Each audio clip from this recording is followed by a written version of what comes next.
Hello friends, मैं हूं अलका यादव। जी हाँ, एक और शुक्रवार और एक और नई कहानी सिर्फ और सिर्फ आप सबके लिए। और आज की कहानी का नाम है धैर्य रखें। एक बार की बात है, एक बार कबीर दास जी के पास एक व्यक्ति आया और उस समय कबीर दास जी अपना कुछ कार्य कर रहे थे और उस व्यक्ति ने आओ देखा न ताओ तुरंत ही कबीर दास जी से कहा कि मैं बहुत ही ज्यादा परेशान हो चुका हूँ। मेरा वैवाहिक जीवन तहस नहस होता चला जा रहा है। मेरे और मेरी पत्नी के बीच आए दिन बहस पर बहस होती रहती है।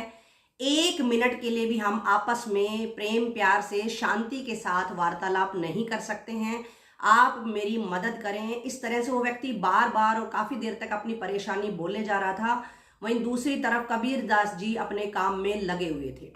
उसके बाद कबीर दास जी बार बार जब अपने काम में लगे हुए थे तो उस व्यक्ति ने कबीर दास जी से कहा कि मैं आपको अपनी परेशानी कितनी देर से बताए जा रहा हूं और आप है कि उसको सुन ही नहीं रहे।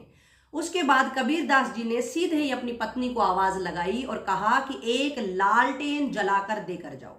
जैसे ही कबीर दास जी ने ऐसे कहा, उनकी पत्नी भी थोड़ी ही देर में लालटेन जलाकर उनको देकर चली गई।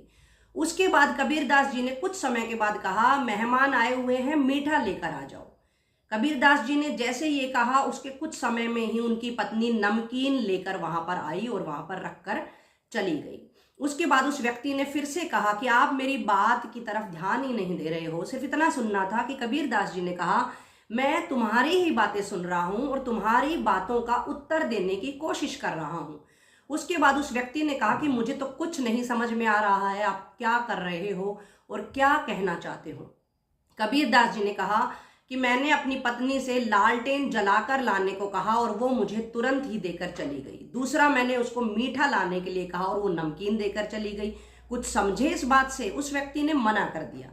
उसके बाद कबीर दास जी ने कहा कि मैंने मेरी पत्नी को जब लालटेन जलाकर लाने को कहा तो उस वक्त मेरी पत्नी ने अपने मन में अवश्य सोचा होगा कि दोपहर में लालटेन जलाकर मंगाने का क्या मतलब है, लेकिन वो बिना बहस किए मुझे चुपचाप देकर चली जाती है। वहीं दूसरी तरफ मैंने उसको मीठा लाने के लिए कहा था और वो नमकीन रखकर चली गई। इसका अर्थ ये हुआ कि जब मैंने कुछ भी मंगाया तो उसमें पत्नी ने धैर्य रखा, शांति रखी, बिना बहस किए वो मुझे लालटेन देकर चली गई। वहीं दूसरी तरफ मैंने मीठा मंगाया था और वो मीठा ना देकर नमकीन देकर चली गई, उस पर भी मैंने कोई बहस नहीं की। और यही तुम्हारी परेशानी का उत्तर है। उस तरह से अब उस व्यक्ति को सब समझ में आ चुका था।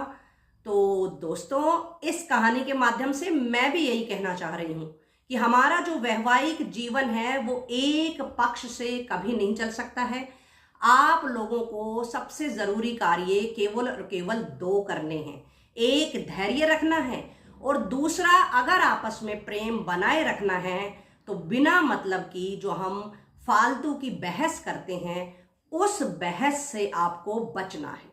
तो हमेशा याद रखें, वैवाहिक जीवन को अगर सुखमय बनाना चाहते हैं तो आप धैर्य रखें और फालतू की बहस से बचें।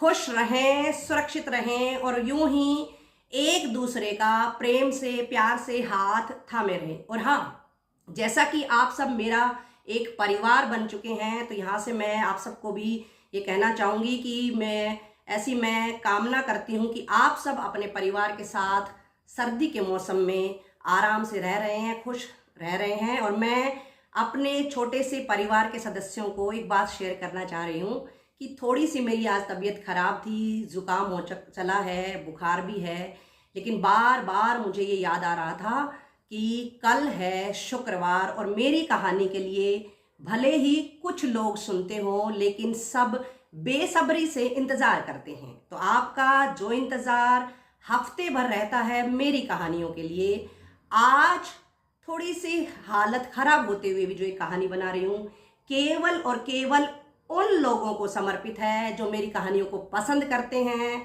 लाइक करते हैं, कमेंट करते हैं। तो दोस्तों, यूं ही कहानियां देखते रहिए, सुनते रहिए, दूसरों को भी शेयर करते रहिए। और हाँ, जैसा कि कहानी में पहले कहा था, धैर्य रखिए और खुश रहें। फिर मिलेंगे दोस्तों। नमस्कार।